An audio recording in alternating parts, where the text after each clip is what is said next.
नमस्कार, मेरा नाम है डॉक्टर पुरु धवन और आज इस video kidney treatment without dialysis के अंदर हम बात करने वाले हैं कि किस तरह से किडनी फेलियर पेशेंट डायलिसिस से बच सकता है, किस तरह से जिस पेशेंट का डायलिसिस चल रहा है वो अपने डायलिसिस को रुकवा सकता है।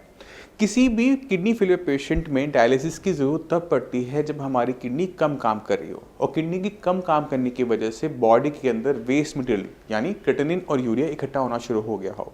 तब जाकर हमें डायलिसिस की ज़रूरत पड़ती है कि हम मशीन से अपने खून को साफ करवा रहे होते हैं क्योंकि हमारी खुद की मशीन काम नहीं कर रही है, यानी हमारी किडनी काम नहीं कर रही।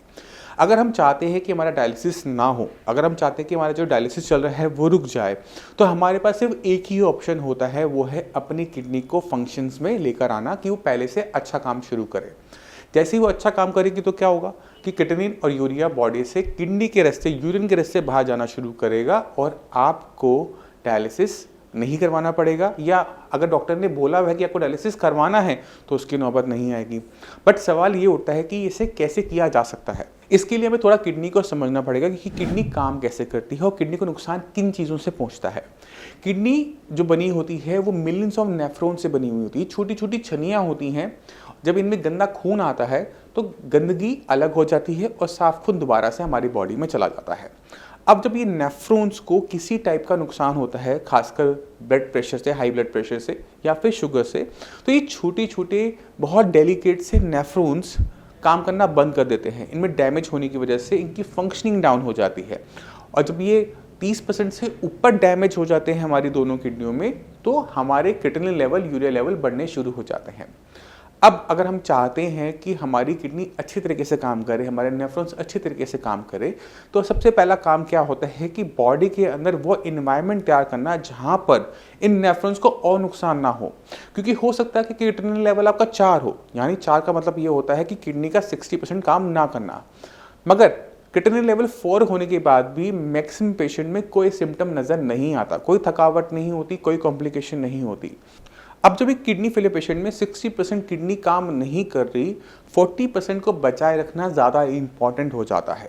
हमने उस 40% किडनी पे पहले काम करना होता है कि उसे और नुकसान ना हो। इसके लिए हमें समझना चाहिए कि किडनी कभी भी अपने आप खराब नहीं होती, कोई ना कोई कारण ज़रूर होता है जिसकी वजह से किडनी को नुकसान पहुंच रहा होता है। तो सबसे पहला काम उस चीज़ को पहचाना, उस बीमारी को पहचाना जिसकी वजह से हमारी किडनी को नुकसान पहुंच रहा है।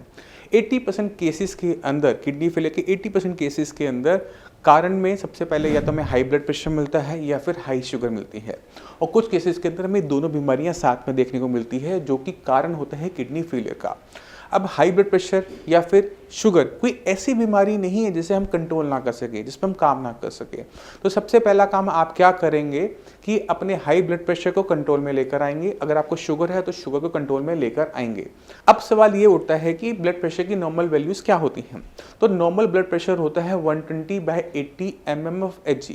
अगर आपका नीचे वाला यानी डायसिस्टोलिक वाला ब्लड प्रेशर हाई आ रहा है, वो 90 आ रहा है, 100 आ रहा है, 110 आ रहा है, यानी आपकी किडनी के अंदर ब्लड बहुत प्रेशर से एंटर कर रहा है। जब भी वो इतनी ज़्यादा प्रेशर से एंटर करता है, नेफ्रॉन्स तक जाता है, तो उस प्रेशर की वजह से नेफ्रॉन्स को डैमेज पहुंचना शुरू हो जाता है और किडनी सिकुड़ना शुरू कर देती है। तो सबसे पहले ब्लड प्रेशर को नॉर्मल करते हुए 120/80 या फिर उससे नीचे रखेंगे, जिससे ब्लड प्रेशर से हमारी बची हुई 40% किडनी को किसी भी टाइप का नुकसान ना हो, हमारी किडनी को और कोई नुकसान आगे ना बढ़े। उससे होता यह है कि हमारा क्रिएटिनिन लेवल आगे बढ़ना बंद कर देता है। इसी तरह से डायबिटीज़ के अंदर हमने क्या करना होता है कि हमारी शुगर, चाहे वो फास्टिंग हो, पीपी हो या रैंडम हो, वो हमेशा 180 से नीचे रहनी चाहिए, 180 से नीचे रहनी चाहिए।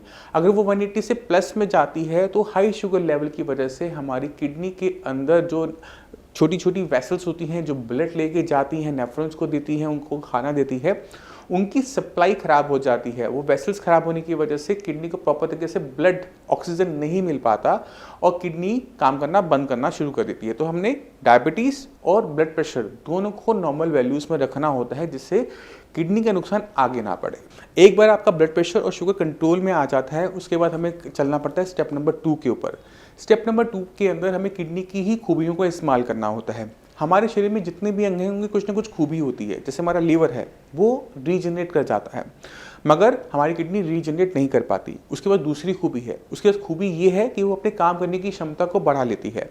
जैसे अगर एक इंसान को अपनी किडनी स्टोन की वजह से, पस की वजह से, चोट की वजह से निकाल कर अलग करनी पड़ती है। तो सिंगल किडनी होने के बावजूद भी उसकी बॉडी के अंदर क्रिएटिनिन लेवल, यूरिया लेवल नहीं बढ़ता। ऐसा कैसे हो सकता है? सोच कर देखो कि पहले 2 किडनी खून को साफ करती थी, अब 1 कर रही है, मगर तब भी क्रिएटिनिन लेवल, यूरिया लेवल नहीं बढ़ा। ये इसलिए हो पाया क्योंकि किडनी ने अपने काम करने की क्षमता को बढ़ा लिया। ये इसकी खूबी है।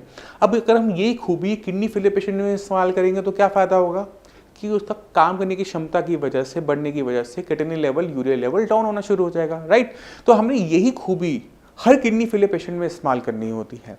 मगर इस खूबी को हम तब इस्तेमाल कर पाते हैं जब हमारी किडनी को इन्वायरमेंट मिले, एक ऐसा इन्वायरमेंट मिले जहाँ पे उसे और नुकसान ना हो, जो कि हमने पहले स्टेप में दे दिया। अब दूसरा हमने क्या करना होता है, किडनी को थोड़ा सा पुश करना होता है। इसके लिए हम यूज़ करते हैं किडनी फंक्शन रिस्टोरेशन ट्रीटमेंट, यानी एक ऐसा ट्रीटमेंट जिसमें किडनी के जो फंक्शंस हैं उनको रिस्टोर करने की कोशिश की जाए। तो जब हम kidney function restoration treatment use करते हैं किसी किडनी फेलियर पेशेंट में, तो क्रिएटिनिन लेवल तेज़ी से डाउन होना शुरू हो जाते हैं। अब मैं चाहता हूं कि आप कुछ 2-4 पेशेंट से मिलिए, उनकी रिपोर्ट देखें, तो आपको क्लियर कट आइडिया मिल जाएगा कि ऐसा पॉसिबल है या नहीं। नमस्कार, मेरा नाम है डॉक्टर पुरुधवन और आज हम बात करने वाले हैं एक पेशेंट के बारे में जिनका क्रिएटिनिन लेवल सिर्फ 15 दिन के अंदर 9 से 1 के आसपास आया है।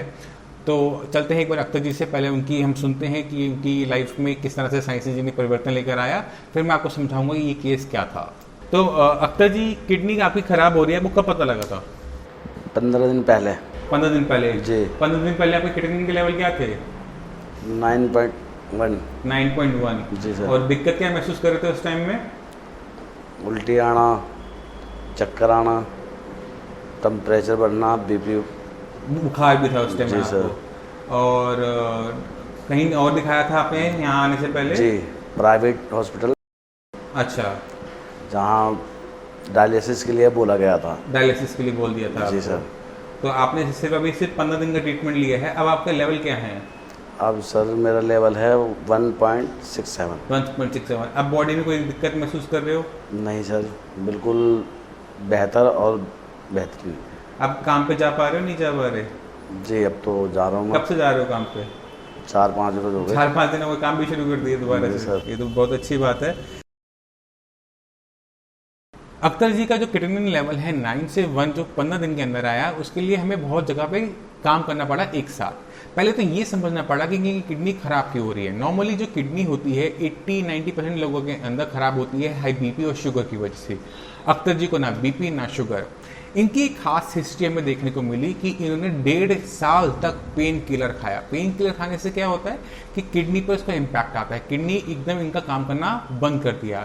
इस कंडीशन को हम कहते हैं AKI, एक्यूट किडनी इंजरी, यानी किडनी का एकदम सडनली काम करना बंद कर देना। इसको आसान शब्दों में आपने समझना है तो समझो कि किडनी एकदम शॉक में चली गई थी। ठीक है, अंदर कोई नुकसान नहीं हुआ, कोई सूजन नहीं, कुछ नहीं है, बट जो हम एलोपैथिक मेडिसिन खाते हैं, एंटीबायोटिक्स खाते हैं, पेन किलर खाते हैं, उसकी वजह से किडनी ने एकदम सडनली काम करना बंद कर दिया। अब जब वो काम करना बंद कर देगी तो खून को साफ करने की जो इनकी किडनी की क्षमता है वो एकदम बंद हो गई। अब शरीर के अंदर क्रिएटिनिन बढ़ रहा था, यूरिया बढ़ रहा था, जिसकी वजह से इनको दिक्कत महसूस हो रही थी। चाहे वो मांसपेशियों में एटन थी, वॉमिटिंग थी, पैरों में सूजन थी, वो सब आना शुरू हुआ क्योंकि अब किडनी ने पेशाब बनाना ही बंद कर दिया था।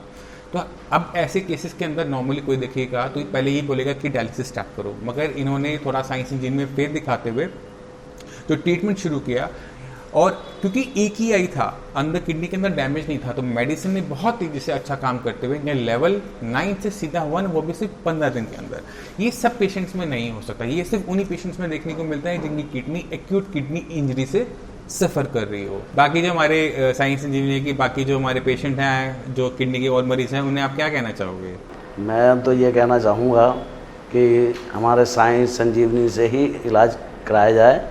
बहुत बेहतर और बहुत अच्छा इलाज है और मैं बहुत खुश हूँ, संतुष्ट भी हूँ। मैं उम्मीद करता हूँ इस वीडियो से आप समझ गए होंगे कि AKI क्या होता है, एक्यूट किडनी इंजरी क्या होता है, इसके कारण क्या होते हैं, पेन किलर्स हैं, आपके एंटीबायोटिक्स हैं, आप समझ गए होंगे। फिर भी आपके माइंड हो तो हमारे डॉक्टर, साइंस इंजीनियरिंग डॉक्टर्स हैं, आप उन्हें कॉल कर उनसे बाकी इन्फॉर्मेशन ले सकते हैं। तो मैं उम्मीद करता हूँ इस वीडियो से आप समझ गए कि किस तरह से हम किडनी का ट्रीटमेंट विदाउट डायलिसिस कर सकते हैं, किस तरह से हम डायलिसिस को अवॉइड कर सकते हैं। फिर भी आपके माइंड में कोई भी डाउट हो, कुछ भी पूछना चाहते हो तो नीचे दिए हुए नंबर पर कॉल कर साई संजीवनी डॉक्टर से आप फ्री ऑफ कॉस्ट कंसल्टेशन ले सकते हैं। आप अपॉइंटमेंट लेकर मुझसे भी आकर मिल सकते हैं। अब इसी के साथ आपसे चलने की आगे चाहूँगा। मिलते हैं अगली वीडियो में, तब तक के लिए नमस्कार।